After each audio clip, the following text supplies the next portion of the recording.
Sini. Sini cepat. Cepat. Luar biasa usahanya. Oke, bro, apa kabar, bro? Sehat ya? Alhamdulillah kalau sehat. Hari ini kita jumpa lagi dan sekarang saya mau mengajak Anda berbagi informasi, berbagi cerita dengan teman-teman. Di sini saya akan ketemu sebentar dengan mereka yang badannya gitu, yang gegar. Kalau bahasanya biasa mereka disebut bodybuilder gitu ya. Jadi saya sekarang berada di Majapahit Gym dan saya mau mengajak Anda untuk melihat aktivitas.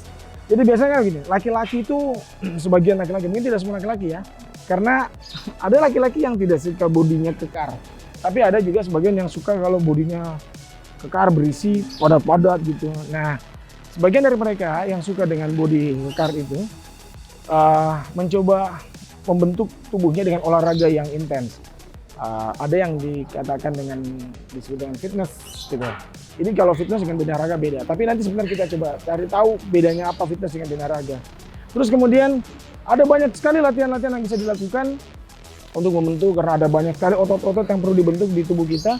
Ada lengan, ada bahu, ada dada, ada perut, pokoknya banyak lah. Jadi ntar kita coba ke dalam. Jadi kita sekarang ke dalam ya, come on. Nah, ini bagian terasnya. Di sini sudah ada beberapa bro-bro yang sudah pada keringatan kayaknya nih. Apa kabar? Nah, ini kita. Karena kita masih dalam suasana yang berbeda, jadi kita harus masih jaga jarak dan ada cara-cara tertentu untuk berinteraksi dengan orang lain. Sudah main ceritanya nih? Sudah ya? Sudah lumayan keringat kayaknya? Lumayan. Ototnya sudah mulai kelihatan ini. Sudah berapa lama nge-gym? Satu bulan sudah begini. Wah, jadi duduknya awas jangan terlalu dikunci, nanti kuncinya hilang. Oke, ini kita coba ke dalam. Ada yang lagi. Ini sudah di sini. Kayaknya ada raksasa di sini.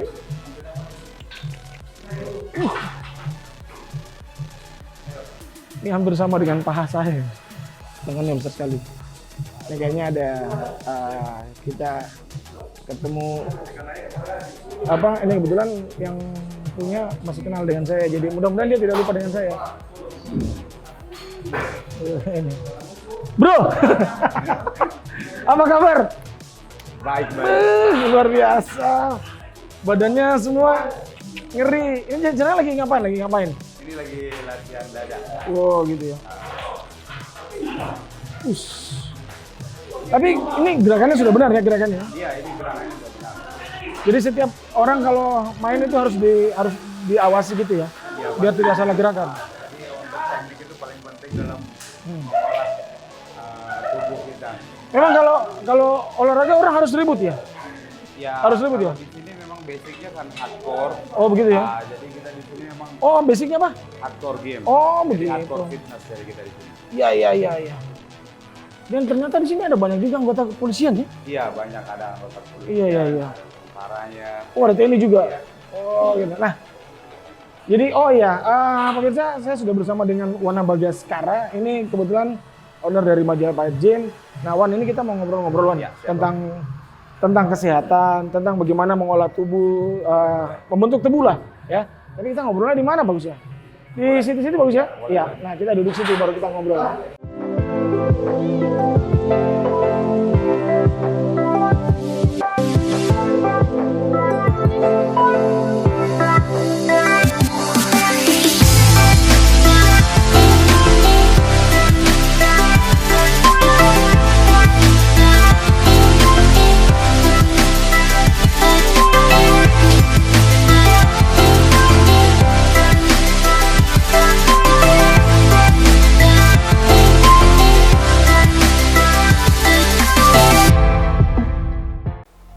Tahukah Anda, di masa pandemi COVID-19 ini, protokol kesehatan sangat penting untuk diterapkan di berbagai kondisi dan kesempatan. Seperti apa yang dimaksud protokol kesehatan? Berikut penjelasannya. Yang pertama, jaga kebersihan tangan. Bersihkan tangan dengan cairan pencuci tangan atau hand sanitizer. apabila permukaan tangan tidak terlihat kotor. Namun, apabila tangan kotor, maka bersihkan menggunakan sabun dan air mengalir. Yang kedua, jangan menyentuh wajah. Dalam kondisi tangan yang belum bersih, sebisa mungkin hindari menyentuh area wajah, khususnya mata, hidung, dan mulut. Mengapa? Tangan kita bisa jadi terdapat virus yang didapatkan dari aktivitas yang kita lakukan. Jika tangan kotor ini digunakan untuk menyentuh wajah, khususnya di bagian yang sudah disebutkan sebelumnya, maka virus dapat dengan mudahnya masuk ke dalam tubuh. Yang ketiga, terapkan etika batuk dan bersin. Ketika kita batuk atau bersin, tubuh akan mengeluarkan virus dari dalam tubuh. Jika virus itu mengenai dan terpapar ke orang lain, maka orang lain bisa terinfeksi virus yang berasal dari tubuh kita. Yang keempat, pakai masker. Bagi Anda yang memiliki gejala gangguan pernafasan, kenakanlah masker medis kemanapun saat Anda keluar rumah atau berinteraksi dengan orang lain. Yang kelima, jaga jarak. Untuk menghindari terjadinya paparan virus dari orang ke orang lain, kita harus senantiasa menjaga jarak dengan orang lain minimal 1 meter. Yang keenam, isolasi mandiri. Bagi Anda yang merasa tidak sehat, seperti mengalami demam, batuk, pilek, nyeri tenggorokan, sesak nafas, diminta untuk secara sadar dan sukarela melakukan isolasi mandiri di dalam rumah. Yang ketujuh, jaga kesehatan. Selama berada di dalam rumah atau berkegiatan di luar rumah, pastikan kesehatan fisik tetap terjaga. Dengan berjemur di sinar matahari selama beberapa menit, mengonsumsi makanan bergizi seimbang, dan melakukan olahraga ringan. Sultra cerdas untuk negeri.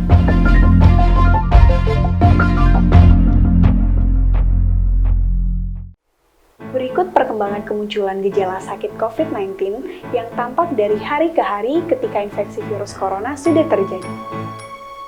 Hari pertama, pasien mengalami demam. Beberapa di antara mereka juga mengalami kelelahan, nyeri otot, dan batuk kering. Sementara sebagian kecil lainnya mengalami diare atau mual 1 atau 2 hari sebelumnya. Hari kelima, pasien bisa mengalami kesulitan bernafas, terutamanya jika mereka lansia atau memiliki gangguan kesehatan sebelumnya. Pada hari ketujuh ini, gejala di atas muncul dan rata-rata pasien belum dirawat di rumah sakit. Hari ke-8, pada titik ini, pasien dengan kasus yang parah 15% mengalami sindrom gangguan pernapasan akut atau ketika cairan menumpuk di paru-paru. Kejadian ini sering berakibat fatal. Hari ke-10, jika pasien memiliki gejala yang memburuk, ini adalah waktu ketika penyakit COVID-19 membuat pasien harus dirawat di ICU.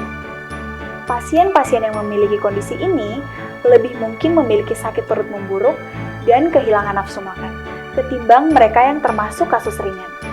Pada fase ini, tingkat kematian ditemukan hanya sekitaran 2%. Hari ke-17, rata-rata pasien yang pulih bisa keluar dari rumah sakit setelah 14 hari sampai 18 hari perawatan. Sultra cerdas untuk negeri.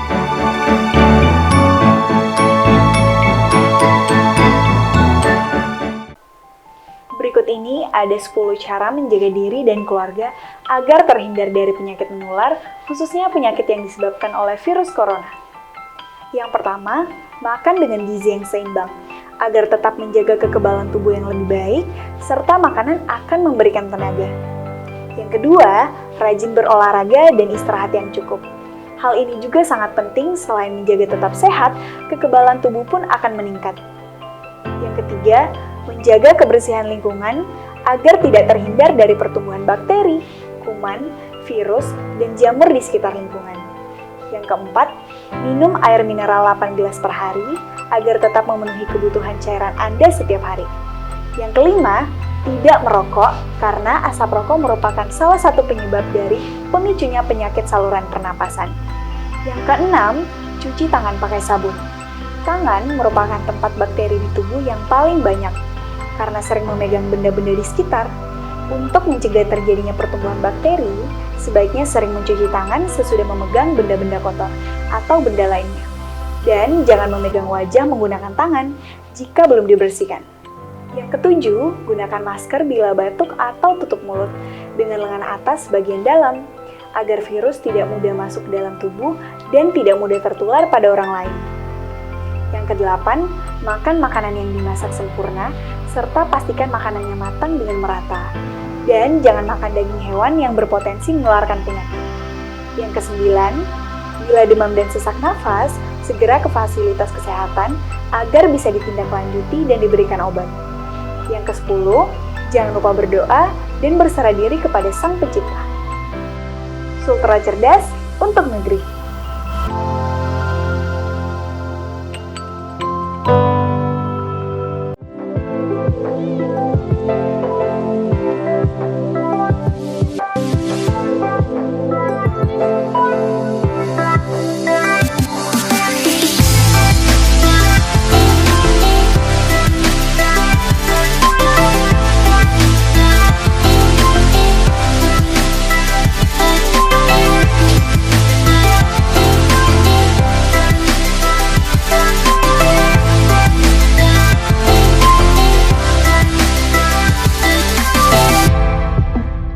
Oke, nah, Wan, Ya bang.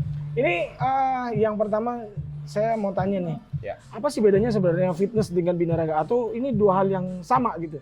Jadi kalau fitness dengan binaraga itu dua hal yang saling berkaitan. Oh, oke. Ya. Tapi beda berarti ya? Iya beda. Ah. Jadi fitness itu medianya, binaraga itu pencintanya. Oh. Jadi Jadi maksudnya ini. gimana? Maksudnya gimana? Jadi seperti ini. Fitness itu adalah salah satu jenis olahraga, Oke. cabang olahraga, kebugaran. Sementara binaraga itu adalah olahraga yang dihasilkan dari olahraga kebugaran. Oh. Nah, jadi kalau di Indonesia itu merupakan kelas tertinggi dari bagian-bagian di kelas yang diperlombakan di dunia fitness. Oh, itu klaster tertingginya dia. Kelas tertingginya untuk binaraga. Binaraga itu. Nah, bodybuilding itu kelas tertinggi di Indonesia. Iya, karena apa namanya struktur volume otot juga beda itu ya, Iya, lebih pasti. besar. Jadi kalau di binaraga itu sudah pasti kapasitas ototnya sudah super lengkap, semuanya sudah matang, tua Iya. dan semua bagian otot itu sudah lengkap terbentuk mulai dari paha, dari perut, dari dada, sayap, bahu dan semua kelengkapan otot tubuh itu sudah sangat matang. Jadi semua. ya. Beda dengan mungkin ada kita mengenal di fitness model. Oke. Fitness model itu adalah kelas terbawah ya, di olahraga kebugaran fitness ini. Dia masih sebatas upper body, jadi dari pinggang ke atas. Iya, mau di atas ya. Jadi dia lebih fokus ke modelnya, Ya. fashionnya, di catwalknya daripada mempertontonkan semua Oh, iya. otot Iya, iya. tubuh dalam binaraga. Jadi memang dia cuma seperti kayak padat gitu ya, Ya, padat. dan ada bentukan gitu body. Ideal lah, ideal body. Kalau binaraga itu ibaratkan oversize-nya di Oh iya, kebugaran. oversize, betul betul. Nah, ini kita ngomong-ngomong dulu tentang menjaga kesehatan. Ya.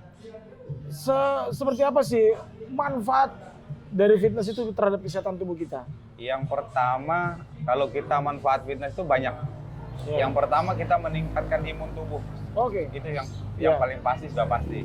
Jadi kita manfaat lain kita olahraga fitness ini selain kita meningkatkan imun tubuh, kita dapat membentuk badan ideal. Nah, masing-masing orang punya body goals yang berbeda. Iya, iya. Nah, jadi sesuai tujuannya body goals-nya itu bisa didapatkan di fitness atau di gym.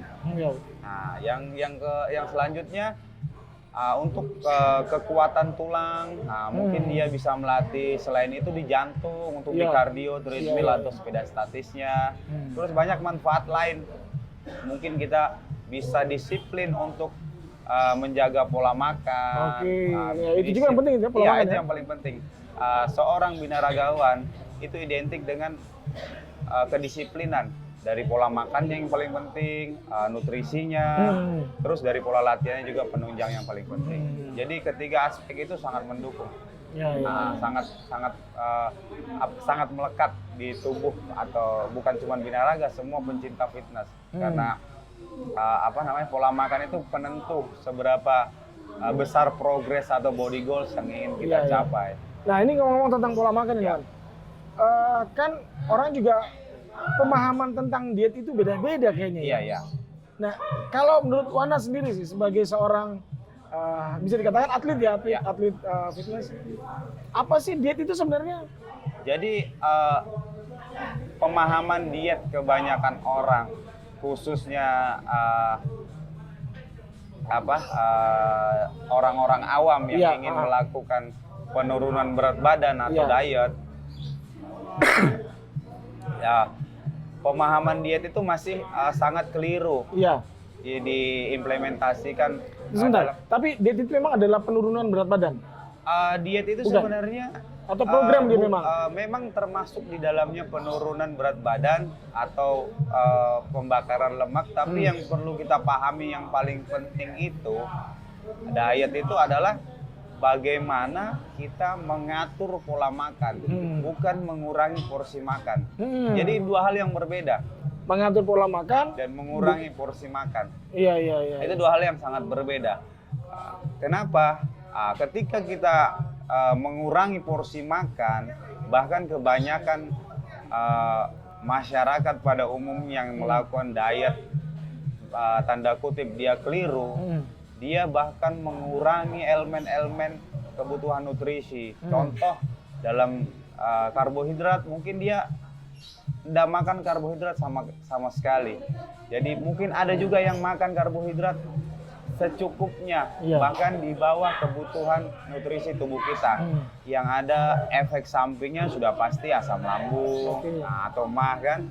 Nah, itu efek samping yang paling pertama akan muncul ketika orang melakukan diet dalam mengurangi porsi makan.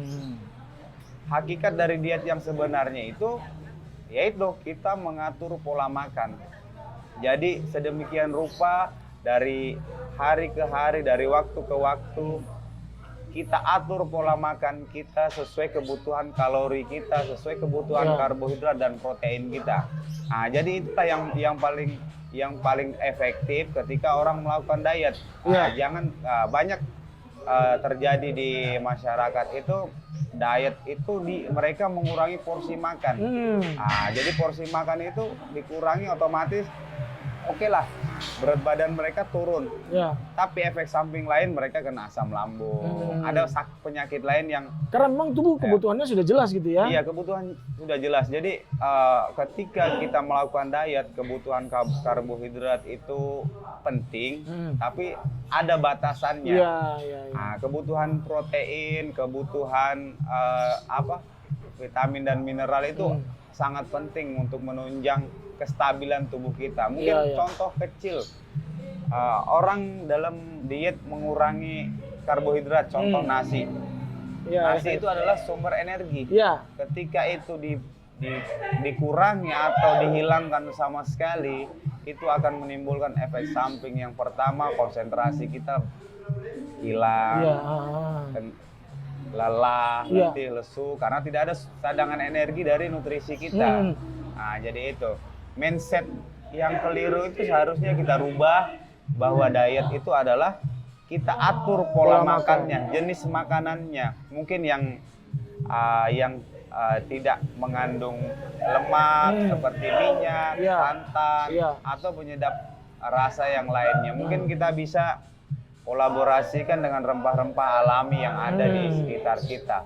Jadi itu sangat efektif ketika kita melakukan diet dengan pengaturan pola makan, bukan pengurangan porsi makan. Jadi memang diet itu sebenarnya bukan mengurangi porsi makan, tapi mengatur pola makan. Misalnya kayak begini, nasi putih gitu, itu tidak apa-apa tetap dikonsumsi.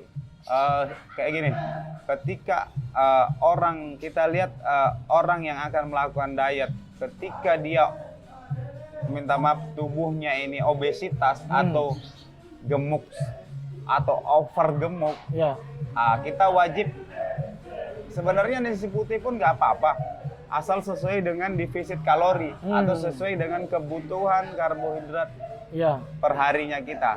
Tapi kalau nasi putih itu ada bagian-bagian dalam karbohidrat yang dalam nasi putih itu merupakan bagian yang memperlambat dalam program diet dan penurunan berat badan.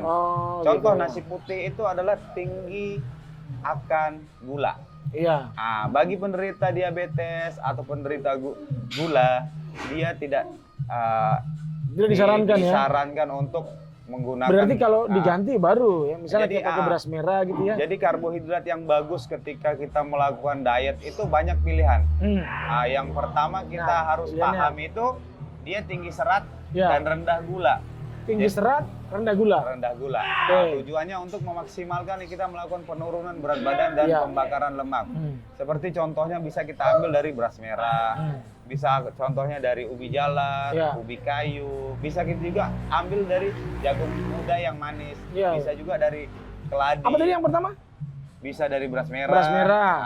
Bisa dari ubi jalar, Ubi jalar. ubi kayu. Ini ubi jalar kan ada yang ungu, ada yang putih. Semua variannya nggak Oh, aman apa? untuk Oke. dikonsumsi, dia Oke, kaya ubi serat. jalar. Bisa Terus juga ubi kayu, Ubi kayu, bisa juga dari jagung, jagung, bisa juga dari kentang dan Ya. padi. tentang keladi. Nah, oke. jadi ketika kita jenuh dalam satu pilihan varian karbohidrat yang cepat serap, kita bisa pilih di antara Dikombinasikan yang saya gitu ya? sebutkan tadi ya. Nah. Ataupun hari ini mungkin kita konsumsi beras merah, kita merasa jenuh, besok bisa kita ganti kentang atau bisa kita ganti dengan ubi jalar Oh, itu Ya. kaya serat dan rendah gula. dan rendah gula. Oh, iya. Kalau misalnya kita tahan dengan, artinya konsisten dengan Ya. ubi jalar itu nggak apa-apa ya? Nggak apa-apa. Tapi katanya kalau ubi jalar, terutama ubi ungu kalau nggak salah ya, itu bisa bikin apa? Jadi begini, untuk karbohidrat, pemilihan karbohidrat di seperti ubi, entah itu ubi jalar atau singkong atau ubi kayu bisa Ya. kita sebut. Untuk yang penderita asam lambung, yang sudah menderita asam lambung, Oke. tidak disarankan untuk mengkonsumsi karbohidrat dalam bentuk ubi-ubian seperti Oh, ubi jalar, begitu ubi ya? kayu, kentang dan Oh, untuk keladi. penderita asam lambung Ya, itu. karena dia memacu asam lambung naik karena gas dalam karbohidrat itu dia tinggi. betul. Ya, asamnya sangat tinggi, jadi dia bisa memacu walaupun dia tinggi serat dan rendah gula. Jadi ada varian lain yang bisa kita pilih, mungkin dari beras merah, mungkin dari Iya. jagung. Iya. Bisa jadi alternatif. Bisa juga kalau mungkin ada di tempat yang artinya tersedia bubuk gandum Oh, iya. atau gandum murni, itu bisa alternatif pengganti protein yang Kalau- karbohidrat yang Kalau kayak kita di kayak Kendari serat. misalnya, sinonggi. Kalau sinonggi mungkin karbohidrat walaupun dia rendah gula tapi dia kandungan airnya sangat tinggi. Oh, airnya yang tinggi.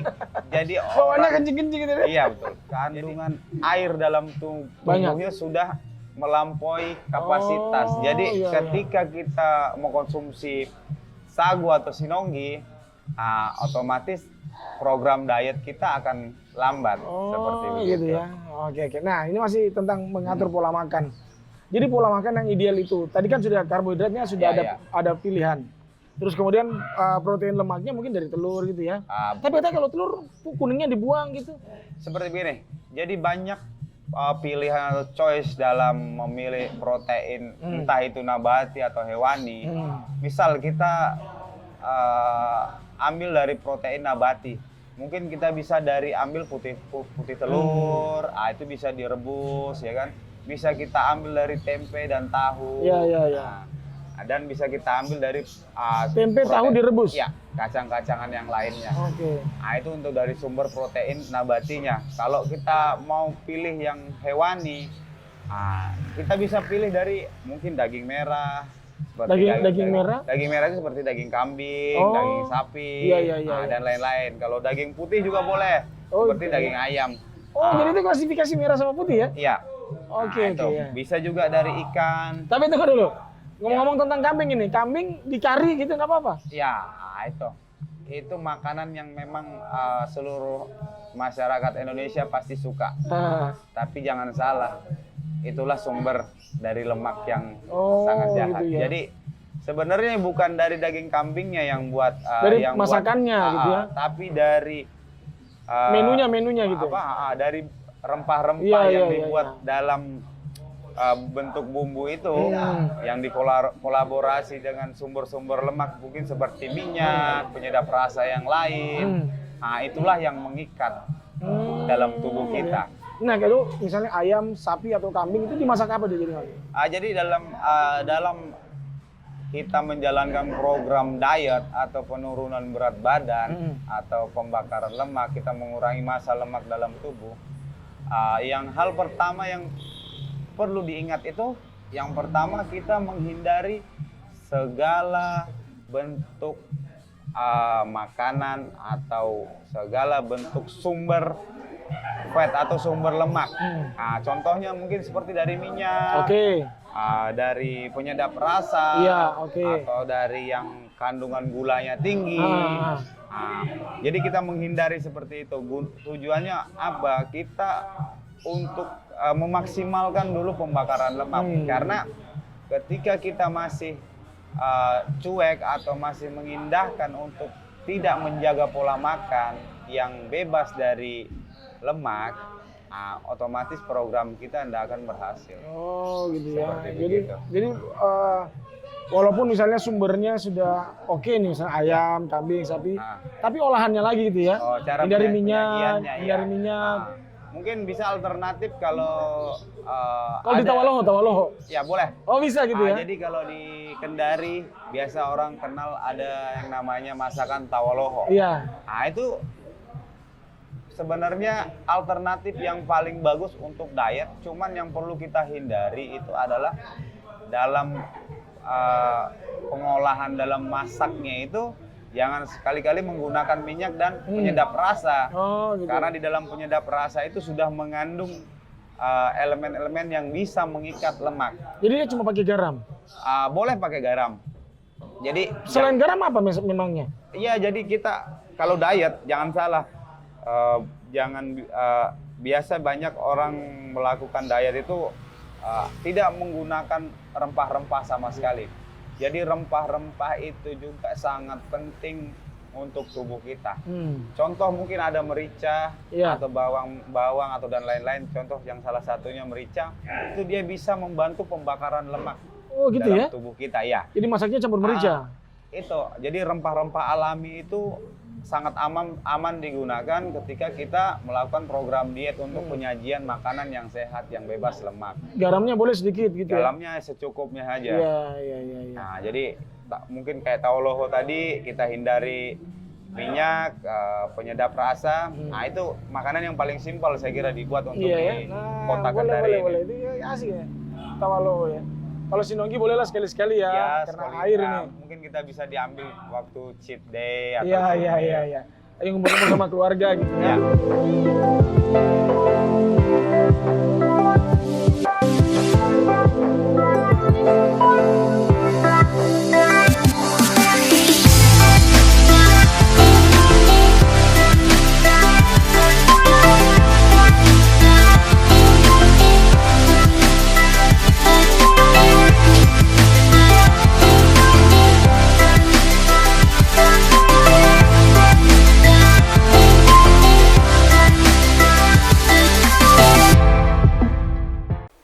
Halo Sobat, anjuran untuk stay at home awalnya pasti terkesan asik. Namun, karena tidak semua terbiasa, nggak jarang sesekali muncul rasa jenuh. Sebelum benar-benar merasa bosan dan akhirnya cuma rebahan nggak produktif, ada beberapa aktivitas nih yang bisa dilakukan. Semuanya bisa dikerjakan dari rumah dan tentunya semua bermanfaat. 1. Yoga workout. Olahraga satu ini nggak hanya bantu atur pernafasan dan melatih tubuh agar makin resilience, tapi juga dipercaya untuk membuat kita lebih calm down. 2. Baca buku yang udah tertunda. Selama di rumah kali ini, pilih beberapa judul yang emang paling menarik, supaya kamu jadi semangat untuk mulai membaca. 3. Atur plan dengan menulis jurnal. Coba ambil waktu selama di rumah untuk memikirkan ulang goals ke depan, dan cek resolusi awal tahun yang baru dibuat. 4. Berkreasi dengan bikin kerajinan tangan. Let's be kreatif. Bikin kerajinan tangan juga aktivitas seru loh. Banyak tutorial bisa didapatkan di internet. Cari kerajinan tangan yang bahan dan alatnya sudah kita miliki. 5. Menyusun ulang ruangan. Pengaturan ruangan sangat mempengaruhi ambience yang ada. Nah, mungkin rasa bosan dari rumah karena melihat sudut yang monoton. 6. Berkebun. Baik di taman atau potted plants, berinteraksi dengan tanaman memberikan kesan happy tersendiri. Mulai dengan jenis tanaman yang mudah didapat dan dirawat. 7. Lakukan Hobi lama. Kesibukan kadang bikin kita mengorbankan waktu untuk hal yang kita sukai. 8. Memasak menu sehat. Memasak adalah salah satu kegiatan yang stress relieving. Ada perasaan tenang saat memasak, dan tentunya bangga saat hasil masakan kita sudah jadi dan siap disantap. 9. Belajar skill baru. The last but not least. Ini yang paling oke. Waktunya buat upload diri dari rumah, belajar skill baru, atau memperdalam skill tertentu, supaya saat balik kerja di kantor, kita punya nilai tambah. Sultra cerdas untuk bangsa.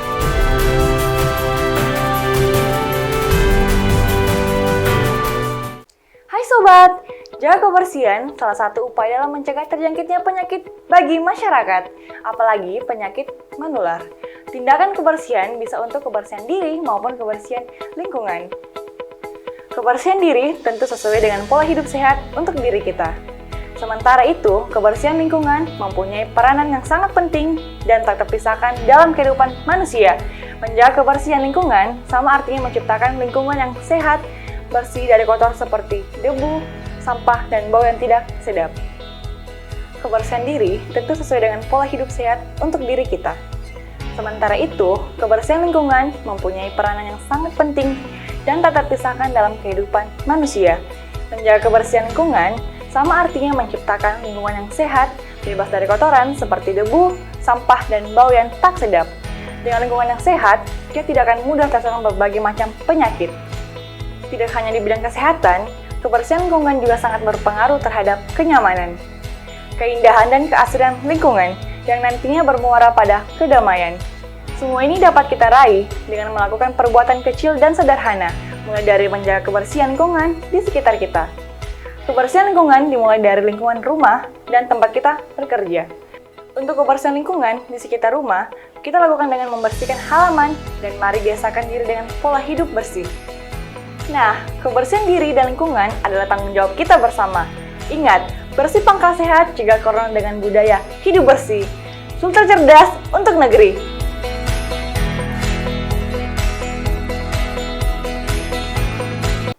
Kenali gejala COVID-19. Hari pertama, pasien mengalami demam. Hari kelima, pasien bisa mengalami kesulitan bernafas. Hari ketujuh, pada hari ketujuh ini, gejala muncul, namun pasien belum dirawat di rumah sakit. Hari ke-8, pada titik ini, pasien dengan kasus yang parah 15% mengalami sindrom gangguan pernapasan akut. Hari ke-10, jika pasien memiliki gejala yang memburuk, ini adalah waktu ketika penyakit COVID-19 membuat pasien harus dirawat di ICU. Hari ke-17, rata-rata pasien yang pulih bisa keluar dari rumah sakit setelah 14-18 hari perawatan. Selalulah mencegah dan taat akan protokol kesehatan. Sultra cerdas untuk negeri.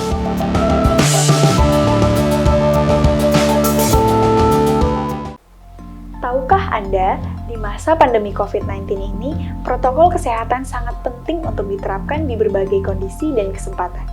Seperti apa yang dimaksud protokol kesehatan? Berikut penjelasannya. Yang pertama, jaga kebersihan tangan. Bersihkan tangan dengan cairan pencuci tangan atau hand sanitizer apabila permukaan tangan tidak terlihat kotor. Namun, apabila tangan kotor, maka bersihkan menggunakan sabun dan air mengalir. Yang kedua, jangan menyentuh wajah. Dalam kondisi tangan yang belum bersih, sebisa mungkin hindari menyentuh area wajah, khususnya mata, hidung, dan mulut. Mengapa? Tangan kita bisa jadi terdapat virus yang didapatkan dari aktivitas yang kita lakukan. Jika tangan kotor ini digunakan untuk menyentuh wajah, khususnya di bagian yang sudah disebutkan sebelumnya, maka virus dapat dengan mudahnya masuk ke dalam tubuh. Yang ketiga, terapkan etika batuk dan bersin. Ketika kita batuk atau bersin, tubuh akan mengeluarkan virus dari dalam tubuh. Jika virus itu mengenai dan terpapar ke orang lain, maka orang lain bisa terinfeksi virus yang berasal dari tubuh kita. Yang keempat, pakai masker. Bagi Anda yang memiliki gejala gangguan pernafasan, kenakanlah masker medis kemanapun saat Anda keluar rumah atau berinteraksi dengan orang lain. Yang kelima, jaga jarak.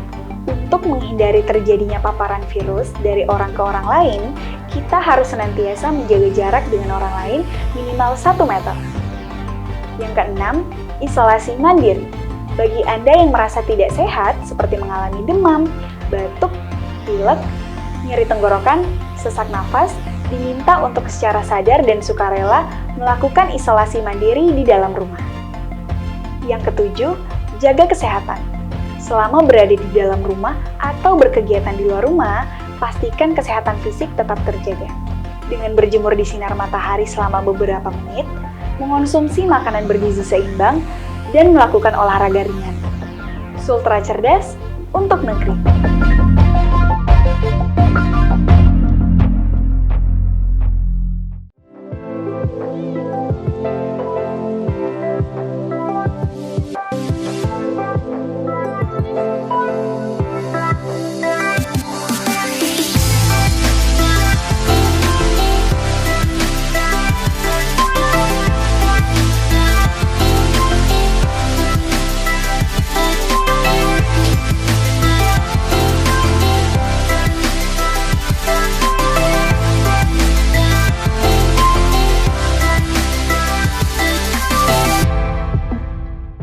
Nah, ini sekarang saya mau coba olahraga bermain untuk body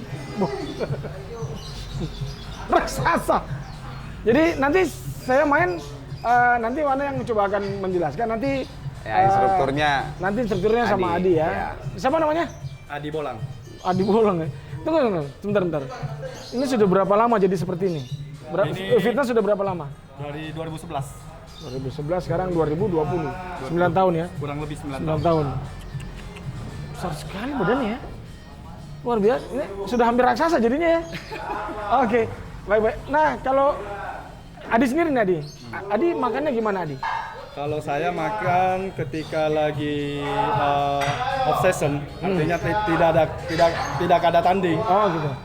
makan bisa sampai 8 atau 9 kali. Dengan program makan sedikit tapi sering. Oh iya betul. Itu juga ya, betul ya.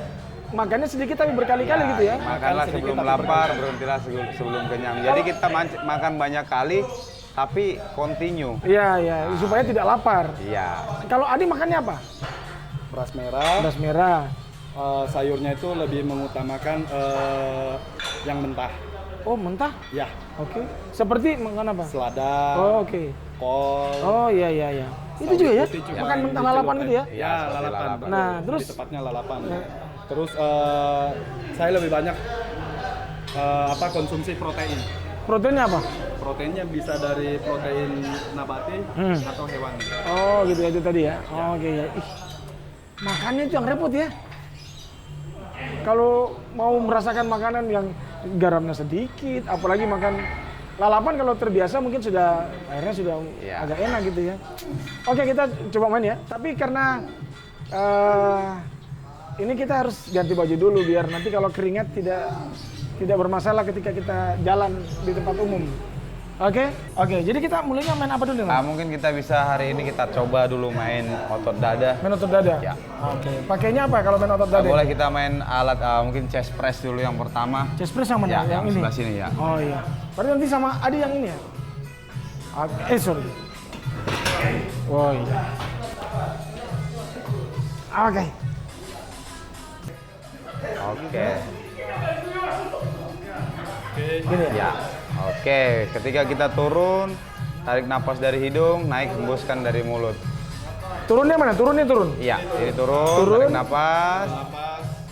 Nah, dorong, hembuskan. Oke. Ketika membuang nafas, dadanya jangan dikempesin, tetap busuk. Oh gitu ya? Oke. Ini biasanya dilakukan berapa kali, Bang? Ya, biasa dilakukan jadi kita melakukan gerakan ini untuk membentuk otot dada bagian dalam. Kita biasa lakukan 4 set. Yang di dalamnya maksudnya mana? Ya, bagian dada bagian dalam sini. Oh gitu ya. Ush. Lumayan ya? Nah, mungkin repetisinya bisa dari 15 15 kali ya. Oh iya. Saya sudah merasa terbentuk kayaknya nih. Asik. Oke, yang lain lagi apa kira-kira? Nah, yang lain bisa kita latihan di pick deck atau butterfly. Oh, butterfly. Wah, ada butterfly-nya. Ada. Oke, hampir sama dengan gerakan chest press. Oh, harus tadi. senyum ya? Kita disuruh senyum. Katanya kalau olahraga tidak boleh keras mukanya ya. Harus bahagia. Tapi ada yang biasa sampai berteriak. Ya itu mungkin bebannya terlalu berat dan mereka ingin menaikkan jumlah angkatan begitu atau ya? jumlah kekuatan. Oke, ini butterfly. Ya, Untuk butterfly. buat apa ini dia Untuk kalau? otot dada bagian keseluruhan. Oh, gitu ya. Wush. Oke, lumayan lah. Sudah mulai ya? Apa lagi? Itu, oke, itu untuk otot dada. Otot dada. Kalau main ini, main bahu. Oh, main bahu. Boleh kita Bahu. main di sebelah sana. Nah ini kita mau coba main bahu di sini. Ini lagi main apa Pak? Sini bro. Hah? Ini lagi main otot bicep. Oh main otot bicep. Oh gitu ya. Wih, ototnya sudah besar juga ya. Luar biasa. Oh gitu ya. Wah keren. Oh ini main otot bicep ini ya? Ya, otot lengan. Oh iya. Berat sekali ya? Hah? Ringan kok. Masa ringan? Oh, sorry, kampungan, sorry. Saya pikir ke sana, ternyata ke sini ya. Oh iya. Pelan-pelan, Mas.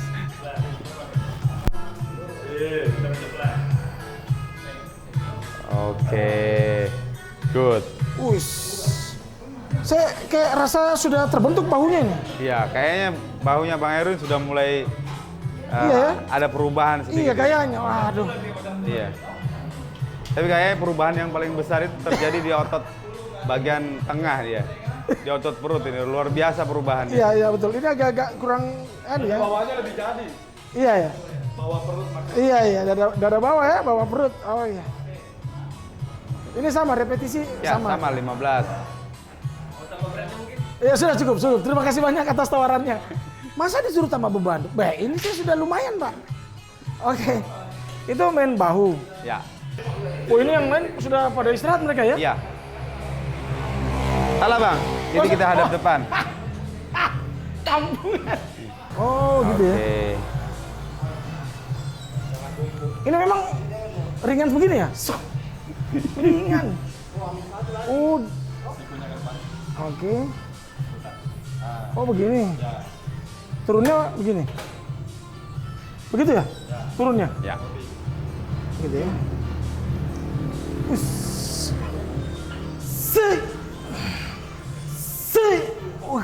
Kebetulan. Oh, ini buat back. Ya, ini untuk otot sayap atau back. Coba sudah ada sayapnya nih. Sudah ada sayapnya. Saya nggak bisa lewat ini agak sempit, sudah lebar sekali. Apa lagi? Apalagi? Sudah dada, sudah bahu, sudah. Oh, mungkin kita bisa latihan otot paha. Kita main lengan aja, Bang. Oh, main lengan ya? Iya. Main lengan saja. main lengan. Iya. Kita main bicep sama tricep saja. Boleh. Paha biarlah begini dulu ya. Iya. Karena saya dengar kabar itu paha itu adalah pembentukan yang lumayan ekstrem gitu ya. Iya. Itu otot yang paling Kalau yang jalan paling luar biasa untuk penghabisan energi. Oh, sebentar nanti bagian terakhir kita harus otot perut. Bagaimana Boleh. mengurangi lemak lah minimal. Iya. Kita main lengan dulu, main lengan. Sebenarnya lebih bagus kalau mau review paha. Kebetulan kita juga lagi ada alat barunya, high squat namanya. Oh, ada alat. Oh, boleh. Kalau lihat boleh. Kalau yang mau main, tapi nggak usah lah. Biarlah, nggak usah main paha kita ya. Yang penting ada alat untuk paha. Iya. Oke. Main lengan. Boleh. Adi, diajar dulu main lengan, Adi. Oh, ini pakai nggak bisa nih ya. Stick situ. Ya. Posisi tangan dibalik. Oh, gini. Ini untuk membentuk otot. Lengan depan atau bicep. Oh, ini untuk otot lengan depan. Dadanya jangan dulu. Ini ya. Nah. Sip. Wis. Ambil nafas, buang. Buangnya di mana? Buangnya ketika sticknya berada di atas. Sip. Ini kalau misalnya pengambilan napasnya salah juga ada akibatnya ya? Ada. Pengambilan nafas yang salah itu berakibat pada kalau untuk laki-laki usus turun atau naik. Oh. Jadi pada saat tarik, Tarik, ambil nafas. Sorry, Oh, ini buang. buang. Ya, ketika turun bebannya itu diambil napas. Oh, jadi setiap bebannya naik itu Ya, buang napas. kontraksinya patokannya ketika otot memendek, buang nafasnya. Ketika otot kontraksinya panjang, itu buang, ambil nafas. Iya. Ini memendek, buang, Ya. ya kan? Turun, ini memanjang. Oke. Sip. Oke, ini gambarannya untuk main otot bicep ya. Bicep atau lengan depan. Iya, iya, iya. Melatih otot lengan belakang, tricep. Oh, di mana? Itu ada di sini. Wah, alatnya sekarang canggih ya. Kita lebih memilih yang simpel-simpel sekarang agar ruangan tidak terlalu penuh. Oke. Oh, diganti ya. Oh, iya betul.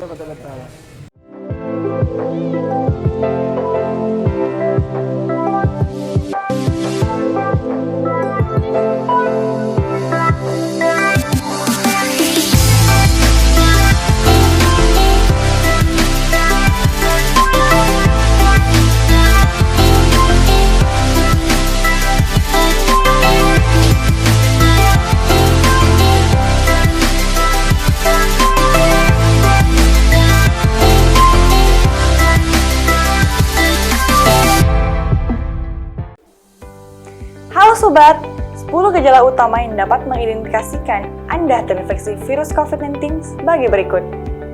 1. Napas pendek. 2. Demam. 3. Batuk kering. 4. Nyeri sendi.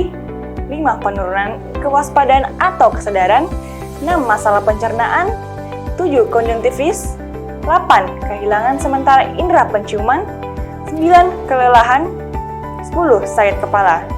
Sudah paham gejalanya? Maka Anda pasti sudah tahu. Tindakan apa yang harus dilakukan? Tetaplah mencegah daripada mengobati. Sultra cerdas untuk bangsa.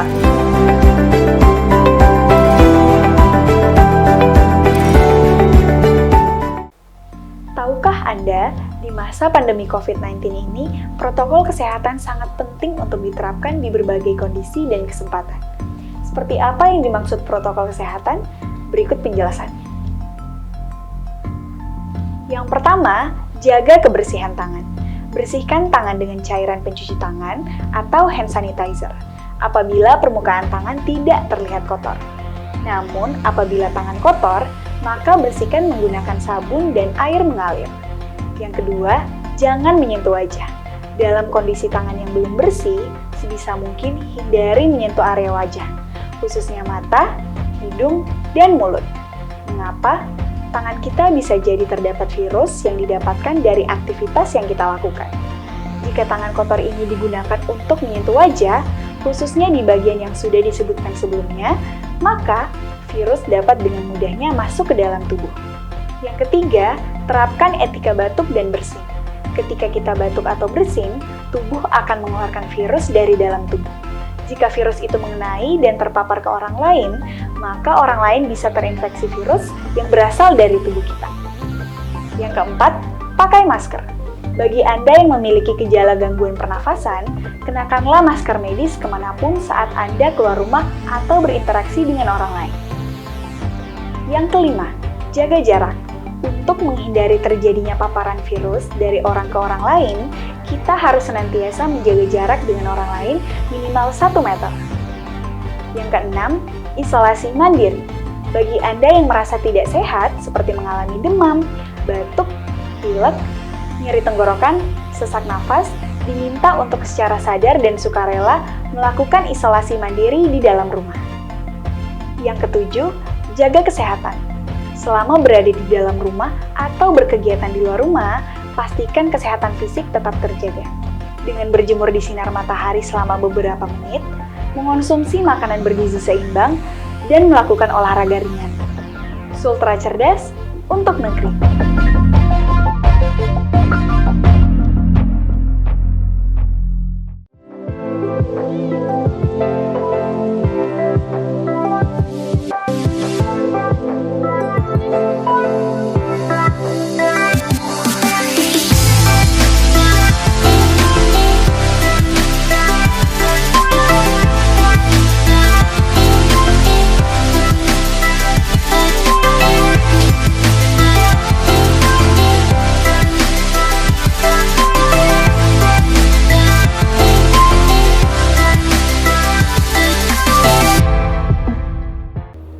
posisinya gini ya? Posisinya sikunya ke dalam, jepit, ya.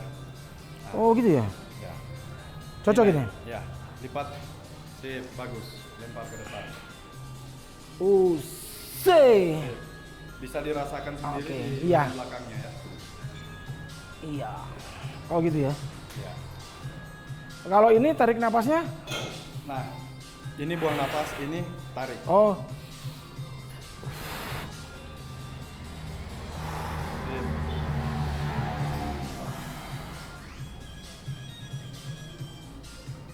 Wis, luar biasa.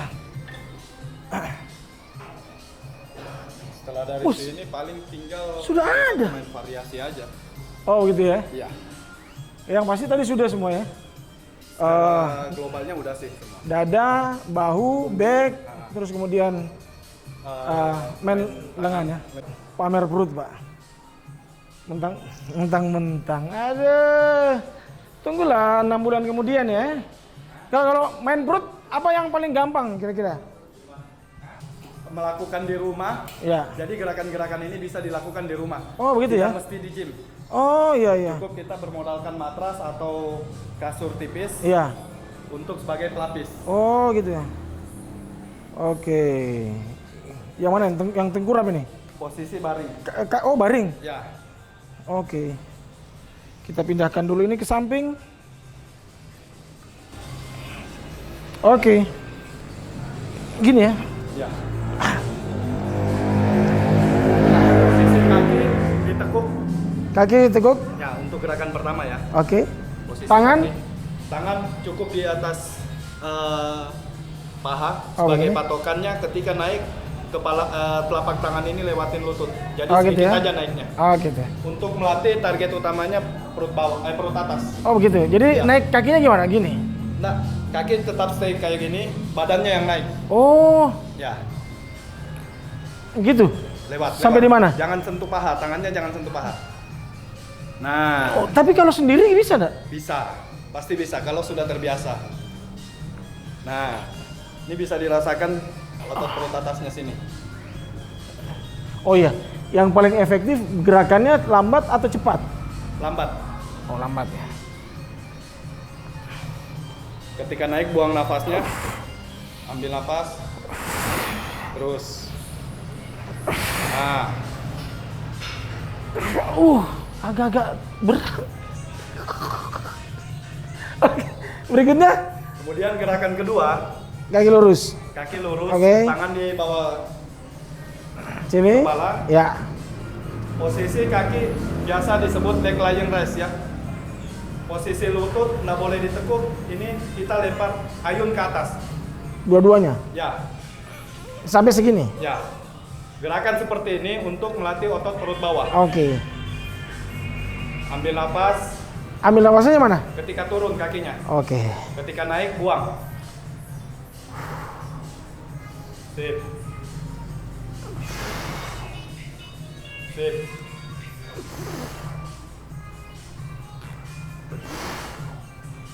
Oke. Lumayan ya. Ya, naik. Gini. Ya, posisi pinggul lebih turun lagi dikit. Kaki lebar enggak apa-apa, enggak usah Oke. Ya. Posisi seperti ini, gerakan seperti ini melatih satu otot bahu, Oke. dua dada, tiga perut, paha depan. Ini berapa lama begini? Biasanya untuk pemula kita anjurkan untuk bermain di 30 detik Oke. dengan program tiap harinya naik Repetisi berapa kali? sampai 4 set.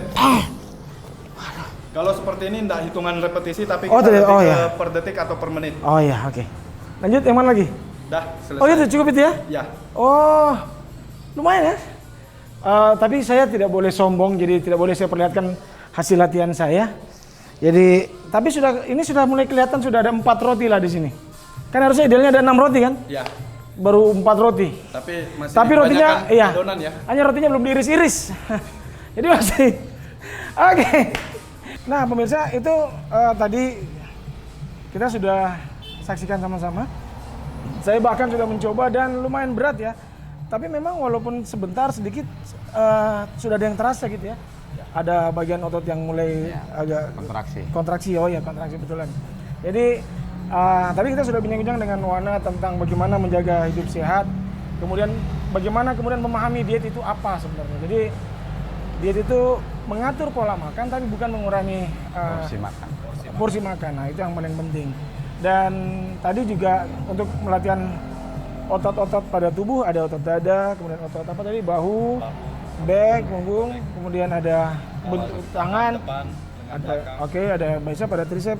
Terus yang terakhir tadi kita sudah main perut. Ya. Hanya karena tidak sempat main kaki ya, main paha. Ya. Itu main Tadi alatnya lagi dipakai. Oh gitu ya. Tapi memang paha itu berat ya. Ya, lumayan lah. Wan, tapi di tubuh kita ini otot mana yang paling mudah dibentuk? Jadi otot mudah yang dibentuk itu pasti otot lengan. Oh, lengan. Jadi dia kontinu memang digunakan tiap hari. Iya. Melibatkan lengan ya. Pasti melibatkan lengan. Yang paling susah. Yang paling susah sih sebenarnya masing-masing orang mempunyai genetik yang berbeda. Oh, iya. Jadi ada bagian otot yang memang lambat, ada bagian otot yang cepat seperti begitu. Jadi tidak bisa diprediksi yang mana yang lambat. Setiap orang berbeda. Oke. Tapi kalau perut memang susah juga bentuknya ya. Kalau perut sebenarnya tidak susah, Bang. Perut itu sebenarnya di dapurnya bagaimana. Jadi pola makannya ya. Jadi kalau pola makan sudah dijaga, otomatis perutnya juga bagus. Oh gitu ya. Jadi yang pertama jaga pola makan dulu. Jaga pola Setelah makan. itu baru dibarengi dengan olahraga. Olahraga. Nanti akan ada lah roti-roti di sini. Roti-roti kotak-kotak. Kayaknya saya nanti mau ke sini nih. Boleh. Ya. Biar nanti ada lagi minimal walaupun tidak seperti mereka berdua. Adalah. Saya Ada siap mendampingi. Oh, sudah ada di Bolang yang mau nanti PT ya. Siap. Private trainer. Oke. Bang, terima kasih banyak On untuk waktunya. Ilmunya juga terima kasih banyak. Adi terima kasih banyak sudah membantu beberapa gerakan karena ternyata memang penting sekali kita ketahui ketika kita melakukan kegiatan dalam rangka melakukan kegiatan fitness, kapan kita harus melakukan tarik nafas, buang nafas, terus kemudian karena gerakan yang benar itu nanti akan membuat otot yang tepat juga ya. Nah, kalau salah juga takut-takutnya nanti cedera bawaannya. Ya, itulah Nah, gitu. otot yang salah, pasti efek sampingnya cedera. Nah, oke itu. Pokoknya apapun itu lakukan dengan benar. Karena ketika Anda sudah melakukan dengan benar, maka insya Allah yang akan Anda inginkan, yang Anda harapkan bisa akan Anda raih ya. Oke, sekali lagi terima kasih buat bro-bro. Sampai di sini kebersamaan kita untuk episode kali ini pemirsa. Sampai jumpa. Dan untuk Anda yang mau membentuk body bolehlah. Di sini asik nih orang keren-keren. Apa tadi konsepnya adalah hardcore fitness. Hardcore fitness. Ya, oke. Thank you. Pamit ya. Oke. Thank you, terima kasih.